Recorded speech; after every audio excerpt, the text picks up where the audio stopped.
നിങ്ങൾക്കറിയാമോ, ക്രിസ്മസിൻ്റെ ആരംഭം പുൽക്കൂടിൽ നിന്നല്ല, മാലാഖമാരുടെ ഗാനത്തിൽ നിന്നല്ല, ആകാശത്തിൽ നക്ഷത്രം ഉദിച്ചതിനാലുമല്ല, പിന്നെയോ വർഷങ്ങൾക്ക് മുമ്പ് യെശയ്യാ പ്രവാചകൻ മുഖാന്തരം ദൈവം മനുഷ്യരാശിക്ക് നൽകിയ പ്രവചനത്തിൽ നിന്നാണ് ക്രിസ്മസിൻ്റെ ആരംഭം. ഇരുളിലായിരുന്ന മനുഷ്യർക്കിടയിലേക്ക് ദൈവം പ്രകാശമായി ഉദിച്ചു. പ്രവാചകരിലൂടെ, വാഗ്ദാനങ്ങളിലൂടെ, തലമുറകളിലൂടെ ആ പ്രവചനം ഊട്ടിയുറപ്പിച്ചു. രാജാക്കന്മാരുടെ രാജാവ് ജനനം കൊള്ളും, പക്ഷേ അതിനായി കൊട്ടാരമല്ല, മറിച്ച് സ്വർഗമാണ് തയ്യാറാകുന്നത്. വർഷങ്ങൾ കഴിഞ്ഞു, പല രാജാക്കന്മാരും വന്നുപോയി. ദൈവിക വാഗ്ദാനം എല്ലാവരും മറന്നു.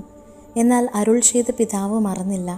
തക്ക സമയത്ത്, തക്ക രാത്രിയിൽ, തക്ക നിമിഷത്തിൽ യേശു പിറന്നു. ആരും അറിഞ്ഞില്ല, കുട്ടി വിളംബരപ്പെട്ടില്ല, കാഹളങ്ങൾ ഊതിയില്ല.